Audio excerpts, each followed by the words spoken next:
kami dari kelompok 1 akan mempresentasikan hasil diskusi kami pertemuan ke-9, yaitu uji kenormalan. Saya akan memperkenalkan anggota kelompok, saya sendiri Kevin, kemudian Asnidar, Trisna, dan juga Vita. Baik, yang pertama, untuk uji kenormalan atau normalitas dapat ditempuh dengan prosedur sebagai berikut. Yang pertama, pengamatan data-data dijadikan dengan bilangan baku atau Z1, Z2, dan seterusnya dengan rumus ZI, yaitu XI dikurang dengan nilai rata-rata dibagi dengan simpangan baku.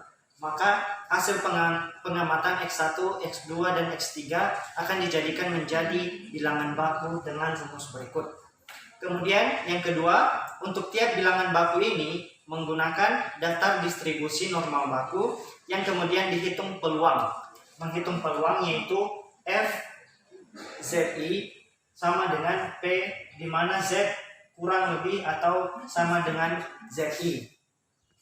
Kemudian selanjutnya proporsi ZI, Z2, dan Z seterusnya yang lebih kecil atau sama dengan ZI, maka jika proporsi dinyatakan dengan S kali ZI, maka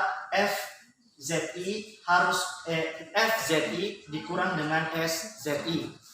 Kemudian untuk menolak ataupun menerima hipotesis, maka ada dua kondisi di mana hipotesis awal akan ditolak dan hipotesis akhir akan diterima bila LO atau LO dalam hal ini adalah harga yang paling besar di antara harga-harga mutlak selisih tersebut, yaitu harga-harga tertinggi dari FZI dikurang SZI.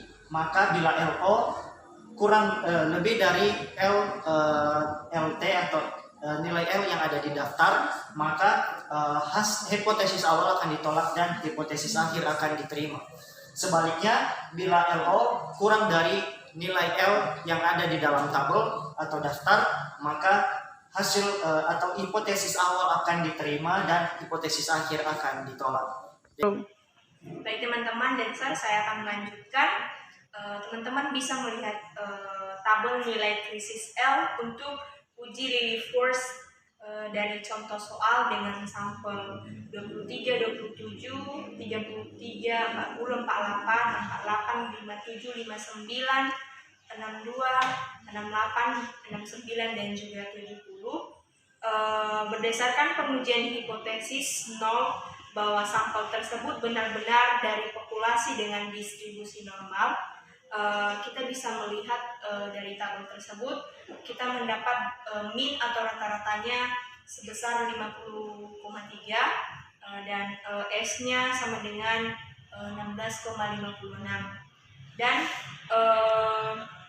kemudian setelah dibuat daftar susunan tabel selanjutnya, didapatlah nilai LO sama dengan 0,1170 dan jumlah sampelnya sama dengan 12, maka taraf nyatanya menjadi 0,05 atau bisa dikatakan 5%, dan L-nya sama dengan 0,242.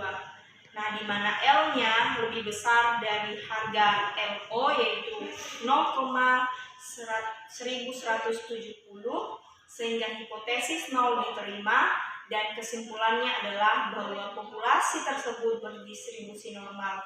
Teman-teman bisa melihat di sini dikatakan dua perbedaan menerima dan menolak hipotesis apabila tolak HO bila LO-nya lebih kecil dari hasil L, maka HA hasil akhirnya diterima.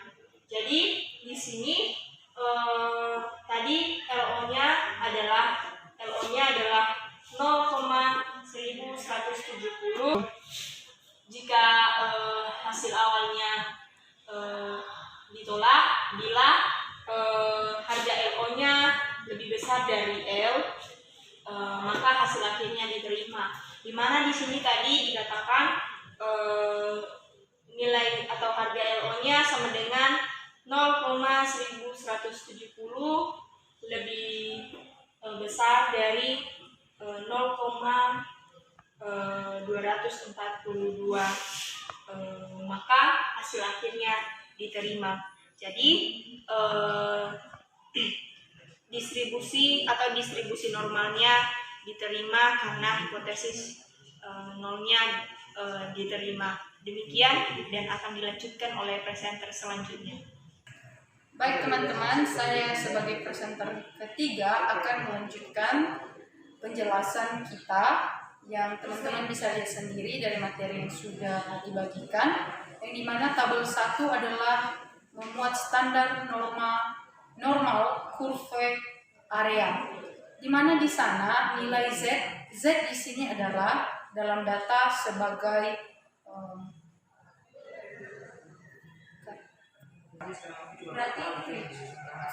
standar normal curve area. Jadi Z ini jadi untuk melambangkan standar normal kurva area dalam sebuah kurva nantinya, ketika data sudah dimasukkan dalam rumus, maka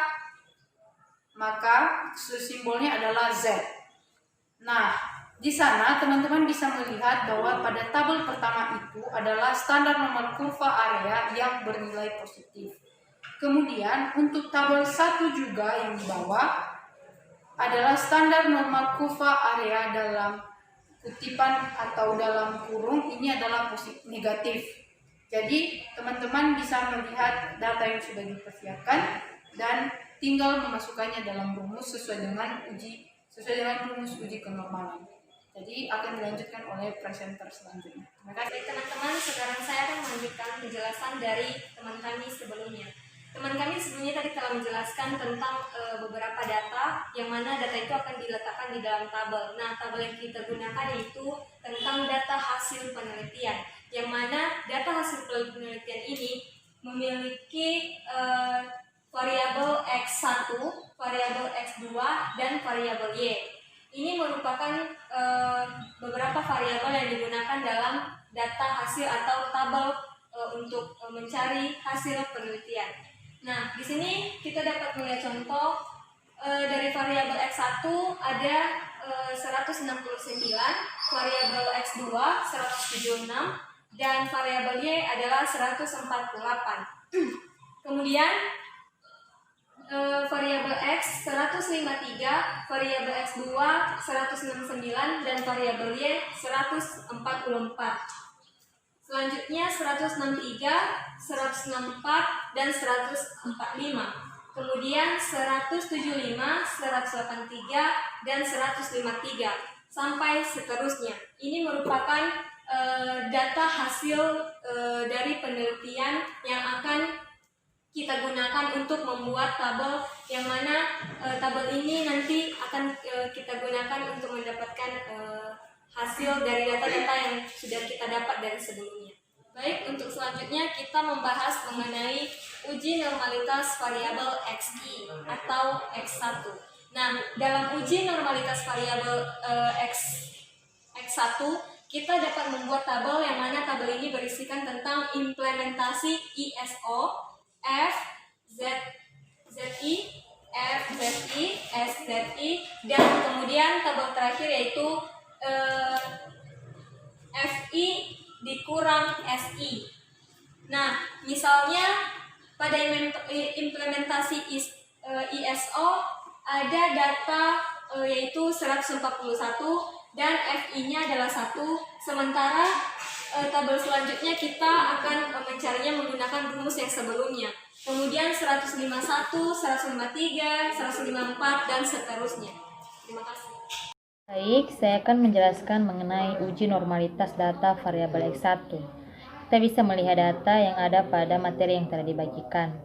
Dari data di atas dapat diperoleh harga min 163, 178, dan standar deviasi 8,16948. Pada kolom terakhir dalam daftar di atas didapat LO. LO sama dengan 0,072 dengan N 23 dan taraf signifikansi sama dengan 0,05. Diperoleh harga LT 0,1798 yang lebih besar dari LO sama dengan 0,0702, sehingga hipotesis nol diterima. Kesimpulannya adalah bahwa data berasal dari populasi yang berdistribusi normal.